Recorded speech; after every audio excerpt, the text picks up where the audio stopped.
I am technically moderating this panel, but I suspect our guests will be doing all the talking. For those of you who've been to the panels I've been on before, that's a good thing. If this is your first time to Edinburgh Comic Con, welcome. If you've been here many times before, welcome back. We'll be talking for about 45 minutes, so if you need to go to the loo, too late.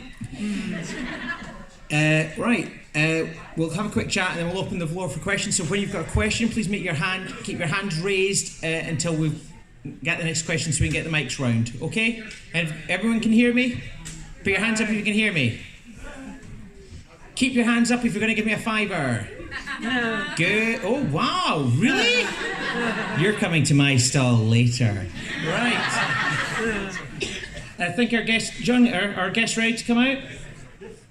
Okay, ladies and gentlemen, from many shows, but mainly from Buffy the Vampire Slayer, we have Nicholas Brendon, Yari Limon, and Indigo.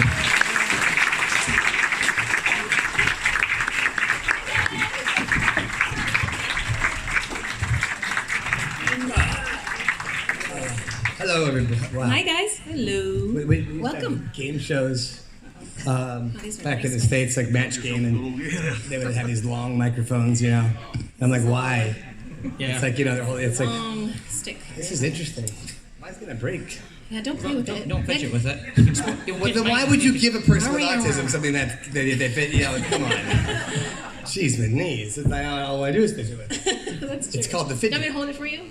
Jesus Christ. It's the wrong thing to Yes. Hi, guys.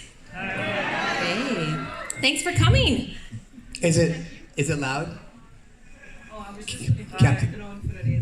That's okay. Yes, watch your language. That's cool. Right. Oh, so listen, I will tell you right now, because I have a hard time controlling it. If there are kids here, people have a hard time with language, I say go fuck yourself, because it's going to happen. It just happens, and I can't stop, and I try, and it's just doesn't work. It's just accept it. But the thing about that is, it's like, I always say it's not the word itself, because fuck, it's an acronym for fornication under consent of the king. Holy mo! Which means that you couldn't have a baby unless the king said you could have a baby. It's not a bad word. It's the intention behind the word. I could say fuck and with love, or I could say I love you with hate, and it's the I love you is worse than the fuck. Shit means store high in transit, because they were bringing manure over and boats were blowing up because the gas were collecting. So I said, store high in transit. So that's really, if we're going to get right down to it, it's just true. Just to warn you, we're in Scotland. Don't worry about swearing, except for small children. Swearing small children? No, just with small children are not a good thing to swear at. But generally, we're fine. But you missed the point. It's not swearing. What's swearing? I mean, literally, that's their acronyms. I understand. It's like, you know, ACLU and AACP could be, you know what I mean? It's like, it's the same thing, you know? What's the other acronym that makes the word MAD, Mothers Against Drunk Driving? Don't say that. How dare you? There are kids in the room. You know what I mean? It's just an acronym for it. It's the intention behind it. You're absolutely right. I didn't say that. You just said that. No, it's like how you say it, or what's the intention. I never said that. Oh my God! It's always intention behind it. But explaining that to kids is like a whole other, story. Well, no, it's like we have to. Why are we explaining anything when it doesn't make any sense? It's not a bad word. Now, how can why are we you having to explain it? Why are we putting all these meanings on words, on acronyms? Come on. Are there any questions? Let's move on. I've also got some bits on Jesus Christ that are great. Let's not go there for the time. Once Jesus realized that he could make wine, once, you know, God said, this is what you're doing. I hate this. He didn't die a martyr. He finished. He didn't die a martyr. He died in a very, very dirty efficiency apartment in Jerusalem of cirrhosis of the liver. He tried every day to kick wine, but he couldn't, because he could make it. I wrote a short movie that I'm about to shoot. It's called The Book of Walt, and basically it's this guy named Walt that every miracle that Jesus performed just completely adversely affected Walt.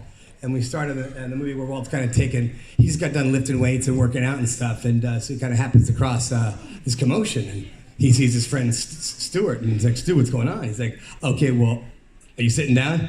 No, Stu, I'm standing up. Oh, whatever. That guy right there turned that bread right there into that delicious fish. That guy right there turned that vat of water into that delicious wine. And so Walt's like, what? So he gets the fish, and he's like, this is the best fish ever. I have to ask this guy for the recipe. So he walks up to Jesus with a big plate of flaky whitefish and says, "Hey, I'm Walt." He's like, "Hey, I'm Jesus." He's like, "Did you do this?" Jesus is like, "Yeah." He's like, "What is the recipe?" "It's amazing, but could you maybe turn one of these wines into a Chardonnay just for pairing? Because I don't do red wine with fish. Or can you turn a loaf of bread into, I don't know, skirt steak?" Jesus said, "No." Walt says, "What are you, a Philistine?" Lazarus is dead, and his buddies are Walt's at the bar, kind of having a beer, and Walt's buddies say, "Hey man, did you hear about Lazarus?" And Walt's like, "Yes, it's tragic. I'm praying for the family," as our politicians say in America after another horrible gun violence. We're praying for the families. I'm praying for the family, and yes, I'm still going to offer. I'm giving the money still to fund the GoFundMe. No, dude, no. That guy that made the fish, and Walt's like, "Jesus?" He's like, "Yeah. Well, that guy, the fish guy, raised Lazarus from the dead." And Walt's like, whatever. That Walt owed Lazarus a lot of money, so Walt wasn't devastated when Lazarus died. So all of a sudden, Lazarus kind of walks into the bar and says, "What's up, Walt? You got the money?" Yeah. So basically, every American Jesus performed affected Walt. Then they went on a boat. No. Okay. Right. You don't have to be up here. I understand that. Yeah, okay, I'm here cool. to translate if anybody... Translate? Jesus. Not for you. Well, to translate For who? from the You were floor. saying this I got it all, before. I got it all. What they got? I haven't slept in, I'm not joking, 52 hours now. Got off, I flew here, flew, and then went right to the hotel and showered. To come here, I've got a dedication. splitting headache right now, and I can understand every word everyone's saying. So far. I haven't heard anything. Trust me. I know, I haven't Right. heard anything. Questions to the floor? Anyone? Hands up. Okay, no question. Yes, have a mic. yeah. Do you want the skinny mic? What's wrong with this mic? I don't think it even works. Oh, it does. Yeah, this one. Thank you very much. So Yeah, take it with you. the new Buffy the Vampire Slayer is in talks that they're going to do, a reboot or a continuation of the Buffy the Vampire Slayer story. Yeah. Would you be willing to go and to get into it for the first season? I'm assuming this is a question just for him. No, even, Oh. well, just because he was a mainstay on the Just show. like looking at Just as he was a mainstay on the show. Yeah, no, I get it. It's fine. Would you be prepared and would you be willing to go and be in the first season to pass the torch to the next generation of Buffy the Vampire Slayer? What kind of a question? Of course, no. I would very not only. There's only. I don't know if you can. It's a passing of torch thing. I think that. I talked to the person who's running the show and writing it, and I pitched her my idea, which is this. I know that the new Slayer is going to be an African American, but my pitch was, and no disrespect to African Americans, I love them all. But my pitch was basically that Buffy's dead. Buffy's daughter is the Slayer, but she's been living in foster care because Buffy died when she was a baby. The daughter is just messed up. Dark Willow is so. Willow and Xander are the only two people that make sense being on the show. Willow has gone dark again and has been dark for about 15 years, and Xander is the Watcher, and he is he's trying to get sober off of booze, but pops pills like crazy, So it's a gritty type, more kind of like just Is And this really? No, it's really? Okay. no, that was my pitch.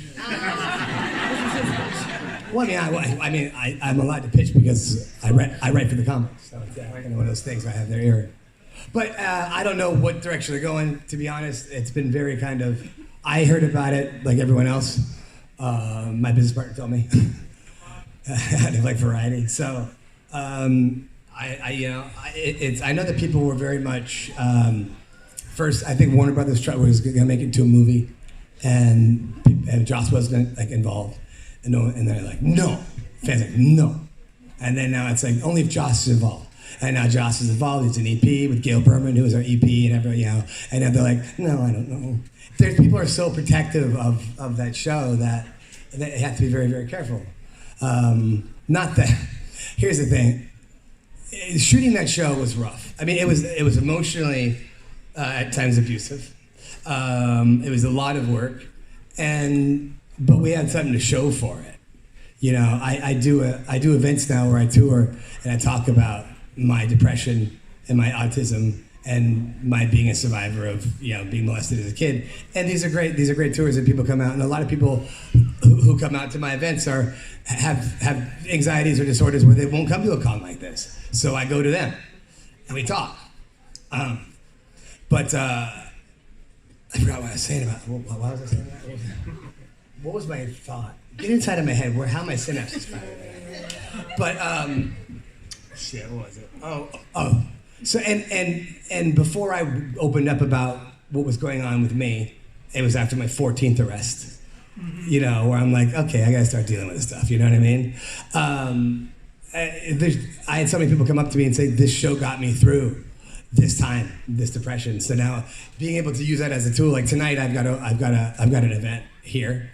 It's a watch party, or a watcher party where I watch people undress because I've got cameras hidden. Family show. I thought it was Scott. They can't understand me. So we'll watch the musical as the second episode, and they'll pick what the first one is, and I'm in the room and I'm doing like a commentary and talking shit, you know, and just being me essentially, hugging, and then if anyone wants to talk, I talk to them. But being able to use it as a tool that was used before I even kind of, yeah, it's nice. No disrespect to Charmed, but if I had to put that work in for 7 years on Charmed, and it was Charmed that I had to show for it, I would have put a bullet in my brain. I think I would have been like, oh. And now the remake of Charmed is worse than the real Charmed. What? Is that possible? I can't believe it's not butter. You know, it's like, wow. You know, so it's nice.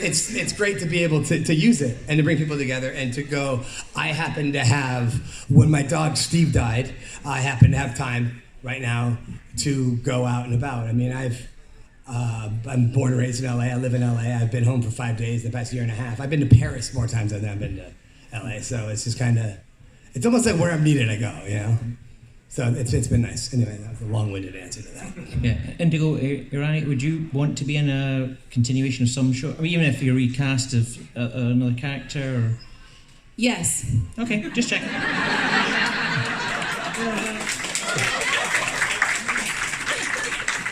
Oh, but yeah, I mean, I said, my bad. The show would only work if, oh, I get it. I just juxtaposed that. I give a long-winded answer, and you give a short monosyllabic answer. I got that.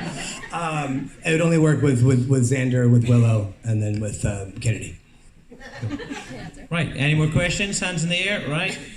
One there, then you're next. Hi there, my question's for the ladies. I was actually just wondering, when you came into the show, it was obviously very well established. How did you find fitting in, and were you fans before you became part of it? That's a really good question. I gotta be totally honest with you, I'd never watched the show before I came on. I know, oh, that face. I'm sorry, guys, but I just can't lie to you. I had no idea, you know, the following it had, or, you know, I didn't even know how far along my character was gonna go. I just really came on for one episode, very few lines, and that was supposed to be the end of that. 2 days before shooting the next one, I was told, oh, you're in the next one. And it kind of went along that way. So it wasn't until the 4th episode, The Killer Within, that I even knew, wow, this character's they're really developing her. And that's when I actually started doing a little work on her, which is horrible, I know. As an actor, you should never just show up But then I started watching it because I felt like it was my duty to really be familiar with the show, and I realized, wow, this writing's really good. I didn't have a lot of time in between like shooting to watch it a lot, but I definitely did watch the last season, and then it just became clear to me why it ran so long and why it was as big as it was. So that's my answer on that. Yes. It didn't work. I had seen the show before. It was really popular when I was in middle school. And so a lot of my classmates and peers were watching it. And so pretty much every day at school I would hear them talking about it. When I came in, I think all of us were kind of in the same boat. We really didn't know what they were going to do with our characters. I showed up to work the first day thinking I was playing an English character because when I auditioned, that was the character they had me audition with. Did you audition with a British accent? I did. That's awesome. So, you're gonna hear we hear it? Do you remember the scene? Worked on That's it, Brendon. So a week later, I get confirmation from my agent, oh, you're hired. I'm like, great. They send me a script. I notice my character's name is different. I'm like, okay, that happens. They changed the character's name. Cool. So I go and I get a dialect tape and I study a Cockney English accent for like a whole week because I'm like, I'm not going to be one of these Americans that cheapens like the British accent. I'm going to do like a real deal thing. And then I show up to the set on Monday to rehearse, and we rehearsed the scene, and thank God I didn't have the first line because another actress opened her mouth and she was speaking in an English accent. And I was like, I don't think I'm the same character I auditioned for. But it was cool because my character had no origin story. She was named Rona, which is a derivative of the word Ronin. So the whole idea was she's sort of a wanderer and you don't know what her story is. So she was a blank palette and I kind of got to create who she was, but I had no idea how long. None of us knew. People were dying every week. I love it where it's like, yeah, there's no, or we as actors, especially because we, well, I won't. Actors need attention. And so, yeah, and so the way of saying, there's no origin story, you know what I mean? And so it's that way of like, you know, so I got to play with it and come up with it, you know? It's like our ways of just trying to get through every day, you know? Be like, it's like being an actor. I would not, in a million years, have anyone that I hated be an actor in Hollywood. Oh, wow. In a million years, I would not. I would say act, I would say do plays, but it's called show business. It's the business aspect of it that really kind of gets it. That's the problem. Me too. Mm-hmm. But yeah, I'm sorry. Were you done?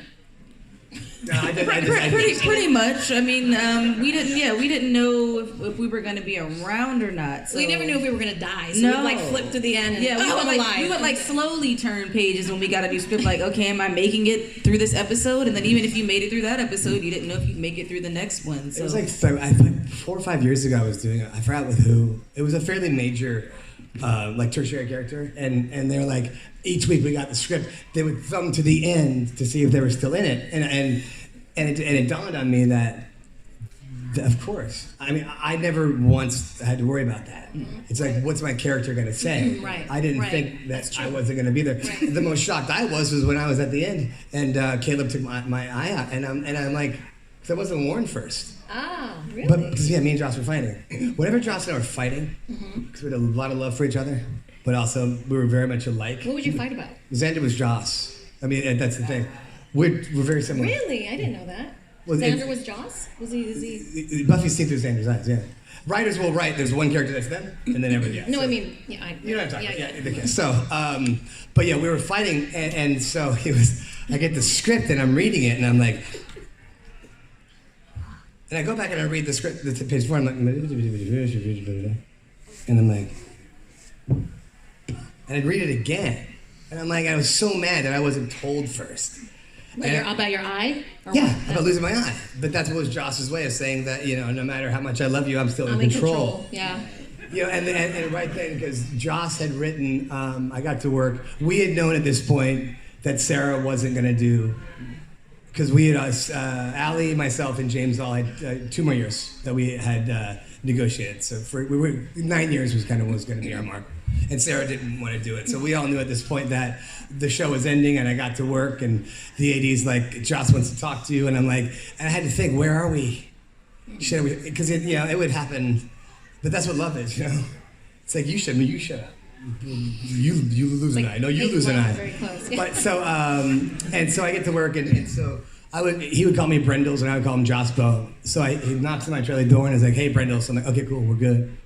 And he's like, I'm writing a TV show for you. It's Western Outer Space, and I want you to play the captain. So the Firefly was written for me to play the captain, because he was going to sell me as like a Han Solo.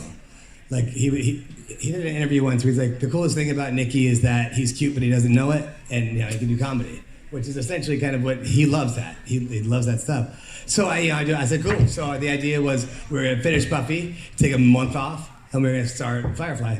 And then Fox wanted it 2 months earlier. Then Joss wanted to give it to him. So Nathan comes and takes my eye, takes my job. Pretty sure had sex with my girlfriend in the 90s. I've known Nathan for a long time. But yeah, so it's kind of like, But yeah, I mean, still, listen. You can't, when you're on, because Buffy was the first thing, I'd been acting for 2 months when I booked Buffy. I was a PA in a show called Dave's World, which was with Harry Anderson and Patrick Warburton, but I was a PA. You know, I made coffee runs. I collated scripts, dropped them off at the actors' houses, and there was a part for a college student. They said, Nikki, you're gonna play that student. I said, cool. So I act for a week on the show. I'm not a PA, and I come back on that Monday and call into Michael Peacock's office, who's the producer who hires and fires people. And he says, close the door. I'm like, shit. And I said, yep. He's like, well, you're fired. You're a horrible PA, and we all here think that you should be acting. And at that time, I was not acting. I had taken 2 years off. I did not want to act. Some bad stuff had happened to me, and so I had just gone through a breakup. Well, I had gone through a breakup. My girlfriend and James Marsden, my best friend at the time, the actor, were having sex behind my back, and so then they all left that way. I then was living in an apartment. Are you being serious right now? Yeah. No, I'm making this shit up. I was then living in a condemned apartment in the valley because of the 94 earthquake that was infested with termites. So one of my friends, Jennifer McComb's mother, Kathleen McComb, was a manager from New York, and I'd known her for about 2 or 3 years, and she's like, Nikki, act, I'll be your manager. And I'm like, I'm not acting, Kathy. Every time I saw her, please act. And Well, were you acting like when you were younger? Or No, I had acted you like never- 2 years. I did like never- 8 commercials. I got into acting when I was 20 because I had a bad stutter. I wanted to overcome that. And so I said, I'm not acting, so I get fired from that thing. I drive my Honda Civic over to Kathy McComb's house. I said, let's start acting. Because I had nothing. I couldn't afford to eat anymore at this point. I'm still heartbroken over the Jimmy and Lisa thing. And the next day I met with Iris Burton, who was Joaquin Phoenix and Rivers' agent. She signed me. The next day I had 3 auditions for pilot. This is February. And you have to figure out, I would have been a PA until, my job would have ended in June. And I booked Buffy in late March. So it was supposed to happen. It was weird. Like, so many things that were out of my control. You know, I mean, I was fired. They said, that part comes up, have Nikki play that college student. And I was not a bad PA. They just knew that I was... Not very good. No, that I should not be doing it. I'm not bad at anything I do. There's just better things that I can do, you know? So it's so many things that happened that were just kismet, that were more universe than anything else. Wow. There we go. Okay, and we had another question down the front, gentleman here. Hi. Yeah. Hi. John, can you get us a mic? Oh, cool. Ooh, big red. I like big red. Big red. Yeah. Closer with me. Okay, my name's Michael. I wanted to ask you, why did you start this? What made you start in the first place? Start what? What made you start in the first place? What? What made you start in the first place? Acting? Start acting? You mean starting acting start- in to first start place? acting? Yeah. Start out in the beginning, your very first. My mom was an agent. Here's the thing, guys. I'm very honest about my life. And so when I was from 8 to about 11, I was molested by a teacher. He went to prison. I did not get counseling. I found baseball. Baseball saved my life. So I played baseball until I was through college. And then there's a day I didn't like baseball anymore. And I told my mom to bring home some scripts. And I started acting that day. I quit baseball. So. At what age? 19. Oh, 19. Oh, right. I was molested at 11 and 12. So I put hours into baseball. And then when I realized I was at college and I was playing and I looked around, I'm like, I'm not having fun anymore. So I quit. And I had my mom bring up a growing pain script and a Doogie Howser script. And that was my first thing. I read those scripts and I had an old 1980s, those big video cameras, you know, that I used to tape my swing on in my backyard. And it didn't record sound. But I wanted to see if I looked, if I had even a look that people would want to see. So I put that camera in the corner of my room and I just said, tape me reading. And so that's what got me into it. I don't know why. When I was a kid, I went to the set of Happy Days. And I loved that. I didn't know. It was like, I thought it was real, right? Because I was 7 or 8 years old when I was on the set. So my mom had a client on there. And I'm like, this isn't real? And then and at the time I was also being molested. So when that happens, your brain starts to kind of get really weird. And things get skewed and they melt and there aren't any hard lines anymore. And I was looking at it. And like, there was the living room. And then you look in the back, it's just like, gopher wood. It's just completely just fake. And there's something I loved about that. There's something I loved about how real I thought it was, but then in the back, it can be torn down so easily. Wow. There's something about that ephemeral situation that I just really, really cared for that stuck with me. So that's kind of, cool. if there's not an easy answer to that question, that's as easy as you're gonna get. What about you two girls? Was that for us? I don't think that was. I think it was for everyone. It was a question: how did you get into acting? I think it's a valid question for everybody, It's a except very yourself. boring answer on my end, but okay, I'll try to summarize it. I knew I wanted to act since I started walking and talking, but I didn't have very supportive parents. They wanted me to be an actor, be a lawyer, something more, promising and just I didn't have to worry, financially. They didn't think I could ever make it acting. But when I was in my teenage years, I heard one of those commercials like, you want to be an actor? You want to be a model? Call Beverly Hills Studio. No, it was right after that. Beverly Hills Studios. Do you remember that? So I called. That was my... How much a day? How much did you pay? Like a lot. Yeah. So I went to the thing, I was like, Dad, can you take me to this? And so they took me. They didn't know where they were taking me. And you were how old? And I was about 15. And so I didn't drive yet. So I go to this thing, and there's like thousands of people in the audience, and you go up and you slate your name. Hi, I am blah, blah, blah. And you do a little commercial copy, so I did. And then you get called into the school. So I was very excited because I called into the school. So I'm like, oh, this is awesome. And of course, they call in like 1,000 people also. And so they're like, oh, you're $2,500. Yes, your professional daughter's headshots. Yeah, your daughter, she's very promising. We want to enroll her in our school. And I thought, oh my God, they want me in their school. This is great. It was $800, so it wasn't so bad, but it was a lot for us. I know.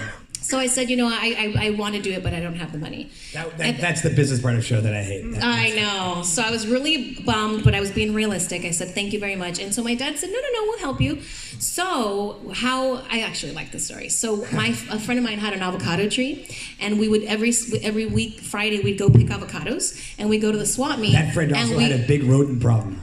Did she? Oh my God, they love possums. They love that stuff, man. Well, we would pick them before they fall off the tree, I think. And we'd go to the swap meet, and I would sell avocados 2 for $1, and that's how I paid for my acting classes with avocados. What kind of avocados were they? Like Haas avocados. The big ones. Yeah. California Haas avocados. So, that was like my first big break. Then once you're in the school, you had to audition to get into the showcase that they had every couple months. So I said, that's it, I'm getting into the showcase. I put myself in the elevator for 3 hours and went over that one little commercial copy until I had it down. And I got into showcase, and then I got in the showcase, and then I had about 7 agents, call me, and I didn't know what the hell I was doing. I started having pilot auditions. I didn't know what a pilot was. I had no idea. And then my mom's still trying to kind of encourage me not to do it. I remember one day she, we had pagers back then because we didn't have phones yet, so my pager would go off and my heart would beat and I'd get so excited I had an audition. And I'd run to my mom, I have an audition. And she's like, oh, Yachty, why do you bother going? You're never going to get anything. And that crushed me, and I went into... But it also, it propelled you. Well, at first it crushed me. I went into the room, I closed the door, and I just cried. And I said, she's right. Who am I kidding? I'm horrible. Who's ever going to hire me? And then I said... No. I'm being considerate. These little kids. Fornication under the king, no. Thank you. I should have just said it. And so I said, no, screw this. I'm gonna do it. I'm just gonna die trying. I'm not gonna give up. So and then she eventually made me drive. She didn't want to take me anymore. So she's like, you're gonna do it. You drive yourself. So I started driving myself, and then I booked my first commercial pretty soon, and I was hooked. I flew to San Antonio to shoot a commercial, and then I did this TV show called On the Line, and then I worked with Linda Hamilton, who had. Back then, she was still really she still is, but she was still really young and hot, and she'd been on Terminator, and I was like, this is so great. And I was like, I have to do this forever, even if I don't get paid. This gives me this high that nothing else gives me. And I just kind of kept going, and Have you tried heroin? Not yet. This guy. Okay, so you want to answer that? It's a good thing I love you, Nick. My father's an actor, and so when I was 3, I remember part of this story. I do not remember the part that he remembers. He was on a TV series back in the 80s called Amazing Stories that Steven Spielberg was a producer on. Yep, I remember that. The night his episode aired, we're watching it as a family, and I do remember a scene where he got in a fight, and I got really mad because he got thrown from a vehicle, and I thought it was really him and not a stunt person, and I didn't like that. But the part that I don't remember is that apparently I kept looking at him on the screen and then looking back at him in the living room and then looking back at the screen again. And I pointed to the screen and I said, I can do that. So I'm 3. No one really pays attention to what 3-year-olds say, but he did introduce me and my sister to his agent, and I'm still doing it. So I had some sort of a sense of self-awareness and knowing what I wanted to do at that early age. But I teach acting 3? now. Yeah. Wow. That's weird, I know. I'm 47. I don't know what I'm. So that's my story. It's short. So did you start at 3? Like you I started at 3. My first job was a hot dog commercial when I was 5. But the great thing about you, though, is you were 3, but you looked 2. Probably so. So yeah, so that's Okay, Danny, you got a question there? Yeah, first of all, obviously, grew up watching Buffy, love all 3 years, but just curious, hearing interviews with people that the actors add something of their own, a bit of maybe a bit ad lib or a different bit to the character. Did you 3 ever just stick to what they actually wanted, or did you do it recordings or the rehearsals actually? Are you talking about Buffy the Vampire Slayer? Yeah. I can tell you this. I can tell you that you had to be word perfect on Buffy the Vampire Slayer. Joss would say it had to be word perfect. Joss would say Brendon's that emotion was perfect. I put that dud there for a reason. I'm not joking. Wow. That's how I was trained. So that was easy, because once you know, then that's how you do it. But when Joss directed, we didn't have to talk. Like, the worst direction you can give an actor is faster but slower. It doesn't make sense, it contradicts itself, but Joss actually gave me that direction. I knew exactly what he meant. He meant make the first part a little faster, make the second part a little slower. So we just kind of had that thing, which was great. Now in Criminal Minds, if we got like 30% of the dialogue right, we're moving on. So no, there was nothing that was ever improvised on Buffy the Vampire Slayer, which I loved. I love the fact that the actors weren't directing episodes. I love the fact that this was Joss's dream. This is Johnson's. Everything was just it was his. It was his. And I had a lot of respect for that. Holly Marie Combs, who's a friend of mine, who's on Charmed. We don't talk about the show, but they made the girls producers, and they gave the girls points on the back end. So when we had the fires in Malibu last year, Holly was having to save her horses from her ranch. And I'm like, that's what happens when you get points in the back end. But I was happy to create art, then have points in the back end because I don't have any horses. And if I did, I wouldn't even know what to do with them. I mean, I've got a friend who can deliver to me every day as much horse meat as I can eat. I can open up a restaurant called Thoroughfed, where we thoroughly feed you. It's an all-you-can-eat horse meat buffet, but nobody wants to eat horses. Oh no, horses nice. That's what I've heard, John. I know. I've been in Paris. I've had it. Yes, yeah. It's an all-you-can-eat buffet, though. We're not horsing around. Yeah. But we are. I always try to respect writers. So unless I've been given the clearance to kind of go off book, I feel like they've written what they've written because that's what they wanted. Well, I mean, unless you're on, like, if you're on, let's say, like, no disrespect to Criminal Minds. Right. But with Buffy, 100%. Yeah, they earn that respect. It depends on. No. I mean, Shamar Moore, if he hit 10% of his lines, we'd be like, sweet, moving on, It depends, because some writers are very protective over their words. And even if you add, like, a look, or just something in there to make the dialogue flow more naturally, they'll notice it, and they'll say, don't do that. Yeah, no. But when you're... but then there's certain actors that you kind of know when you're hiring them that they're going to do.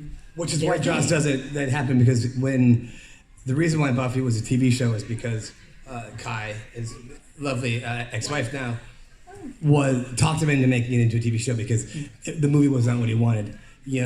Donald Sutherland was changing his dialogue. What's his face? Rutger Hauer was changing his dialogue. Everyone was changing, and he's on set watching this, and so that's why. It has to be word perfect. That's why there was a TV show. Thank God that they changed his dialogue. And also, when he wrote, I think Alien 5, I think Resurrection. Did you? Yeah, and we all went to the premiere of that, and we're in there, we're all together, and they've changed his dialogue again. And that was the one where he's seething, and he's like, It was now every writer in his contract that you do not change his That's dialogue. good to know. I Now didn't on know. Buffy, it was just that way. But when, you guys knew. he didn't see the final cut until then, and he's like, and we left early. We left early, and that was it. That was the one where it's like, no, you don't. Oh man, you don't F with my dialogue. I didn't know that about him, but I'm glad that I just said always F. stuck to the words. Yeah. God damn it, I said F. I felt like I know you screwed up. You fucked up. I actually feel like I really was true to what Joss wrote for me. I often get a lot of criticism. People, they didn't like Kennedy. I don't take it personally at all, because she was written that way, and I felt like I portrayed her the way she was written. If I had leeway to do something more with her, maybe I would have. But he does what he does for a reason. I think he's a phenomenal writer, and I just tried to be as true to his writing as I could, even if I didn't agree with it or if I didn't like it. Agree with that. When you're a series regular on a show, what writers will do is I wasn't the a series lot like Xander. No, that's why I'm going to tell the story real quick. Thank you for that. Jesus Christ. You said you didn't need a moderator. Do you need to start? Keeping. No. I'm just trying. It's just. So what happens? The writers will actually hang out on set more and hang out around the actors that are the series regulars, because they'll get their cadence down and how they speak, because it's easier for them to write. So when you ask, are you like your character on a TV show? Very much so, because they study you, and that's why my cadence was like my cadence. Where on a movie, it's a lot different, because you are definitely kind of becoming the character. So So where your character's written in a particular way. Right. Yeah, they didn't. Yeah, it was a series magazine. Yeah, that makes sense. Yeah. I wanted to just I didn't want you guys to have this idea that my mom's this horrible, suppressive person that just, she's actually wonderful. Now she's very supportive. Now that I don't really want to do it anymore, it's like she's more supportive than ever. She's like, but you're talented. I'm like, where were you 20 years ago, This sucks. I could have used you back then. But now she's a completely different person. She's amazing, and she's very supportive. So I just wanted you to know that, to validate my mama. So, any more questions? I was going to say, do we have any more questions? There, and then we'll get, hopefully, if we have enough time, so we'll try our best, we'll get you next. Is it close to an hour already? No, 45 minutes. Right, there you go. I just want to know, what was the most fun that you had on set, or was there a particular episode that you really enjoyed? The musical was the one I most enjoyed shooting. You would think that it would have been the one, Bewitched, Bothered, and Bewildered, while the girls were chasing me. You come to find out, though, it doesn't matter if it's rabid wolves or girls, you don't want anyone ever chasing you. It's terrifying to where, and a lot of these were extras, and they weren't used to the word cut.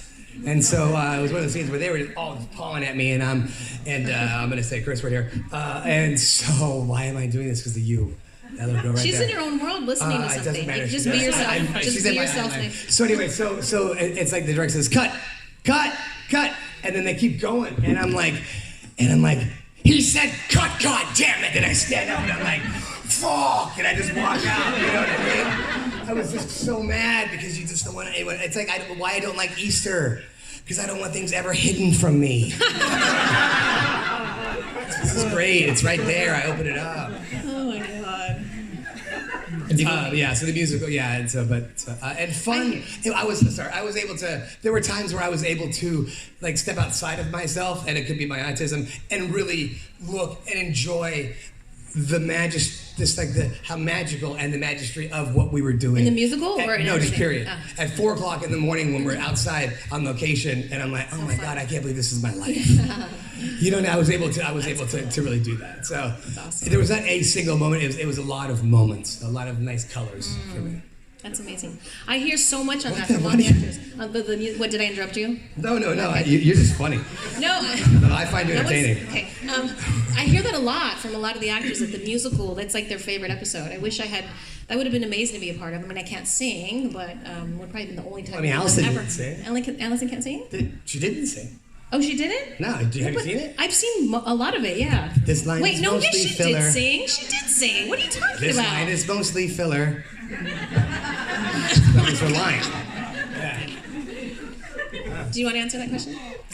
Your favorite? I think the first time we actually got to do some fight choreography, what was that, Dirty Girls? The episode where Buffy leads us to Caleb and he like destroys all of us and breaks up my arm.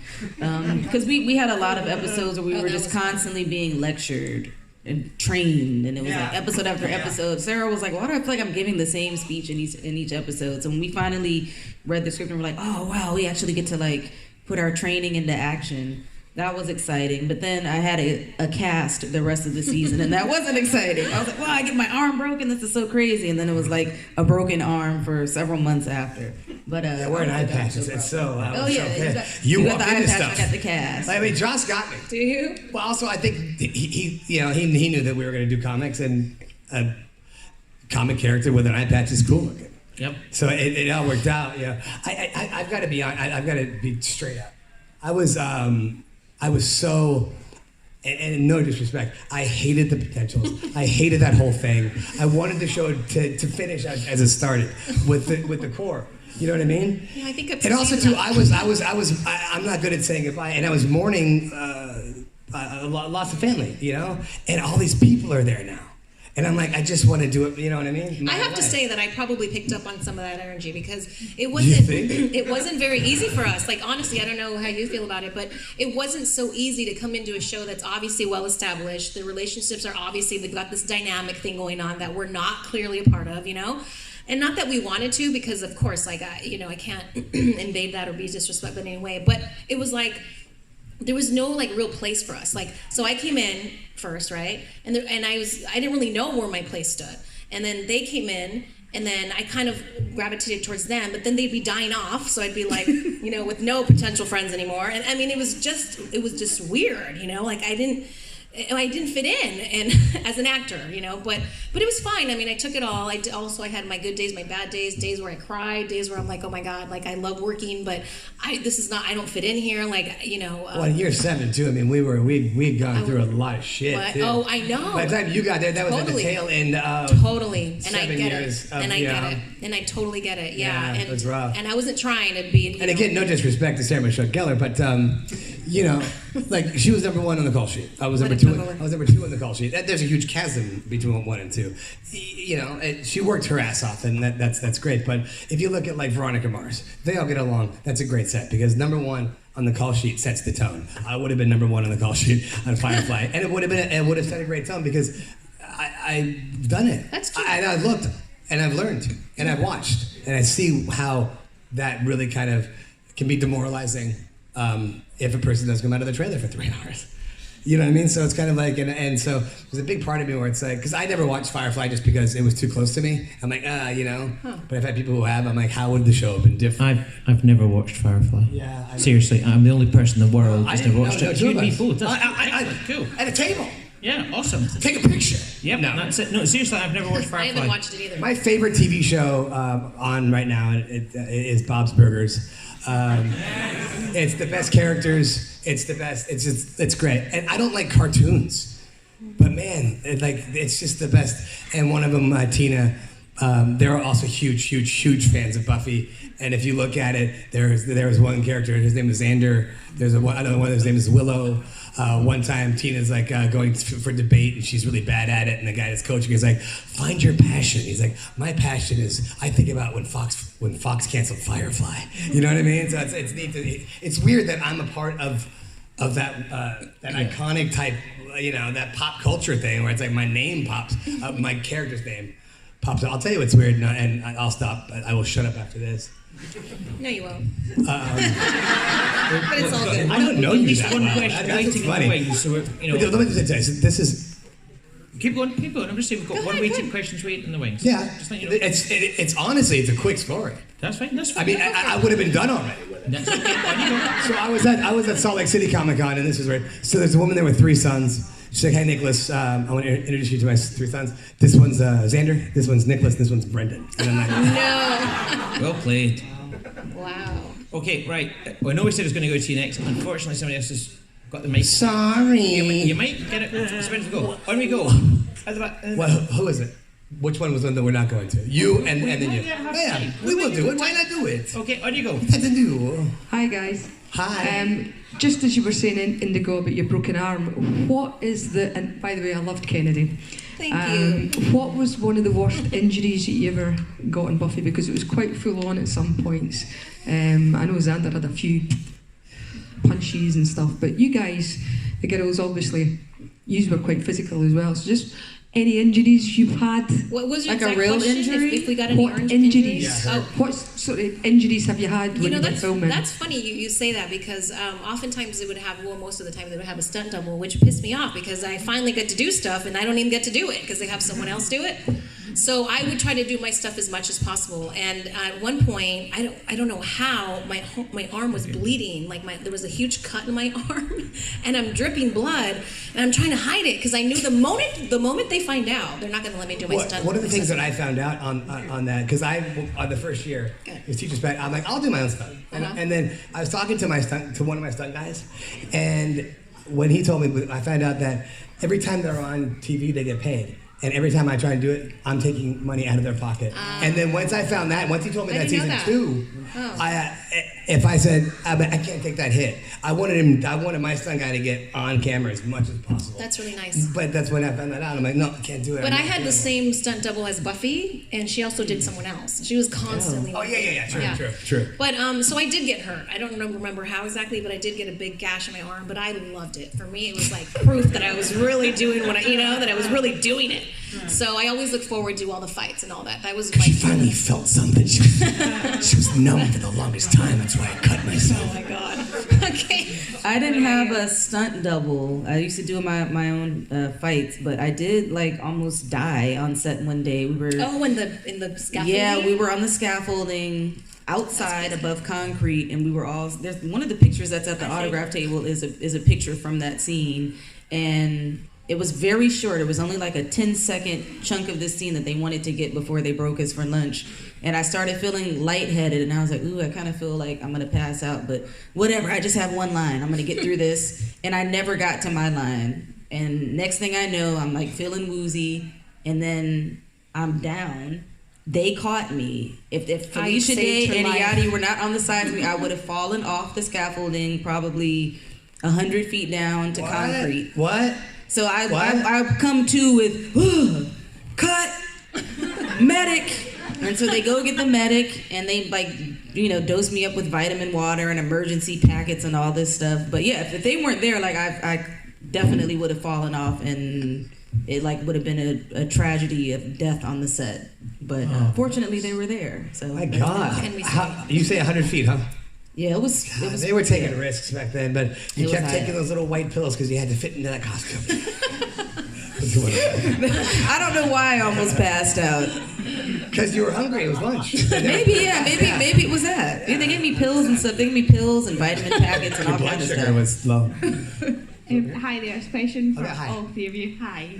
Who was the biggest pranker? Oh, hi. Hey! Who was the biggest pranker on Buffy the Vampire Slayer? It depends on the prank. What I would do is I would somehow finagle their social security numbers out of them, and I would have 5 different people spending their money. That's a longer play. Technically fraud. I never witnessed any pranks. Honestly, not many pranks. It's a felony, and I probably shouldn't have said that because I don't think there's not a statute on that. Again, it's not getting filmed. Joking. I mean, they say that there was no a lot pranks. of pranks, No, but I didn't not, personally. Because we were always under the gun. We were shooting 3 or 4 units at a time, which is highly illegal. You just couldn't do it. There was no time to stop at all. We had to move from there, we had to move there, and it was an exhausting show to shoot, and it really was. I mean, by year 7, by the time Yadi came behind and was doing that and not knowing where she fit in, I would because I have a rocking chair that I would have in the front of I have to rock a lot, so I was in front of my trailer, and I'd kind of sit there, smoke cigarettes, and watch the actors go audition, because we would shoot where they audition, and I'd be like, good luck, and then I come out, I'm like, how'd it go, cool, come on, it was a compound, and it was barbed wire. I said, you see that barbed wire around there? I bet you think that's to keep people out, huh? Nah, it's to keep me in. You know what I mean? I'm like, all right, thanks, good luck, you know, old, wise, salty fisherman. Were any pranks? Anywhere? Oh, no. Were any pranks played on you guys? No, that I I know feel sad about that. Now, I have one question. My best friend stole my girlfriend, and then they. Well, yeah, there is that. That's not a prank. That's like a really bad life story. We're going to be wrapping up in just a second, but I do have one question. Did anybody steal anything from the set? Yes. See, there's always one. I got my remember those jackets they gave us? Those black jackets. Oh yeah. I didn't get. I loved that jacket. Someone stole my jacket, and I think I had something in it, like a camera or something. My stuff would disappear often. I think our chairs would be put out kind of far from set, like the potentials were kind of like way over there.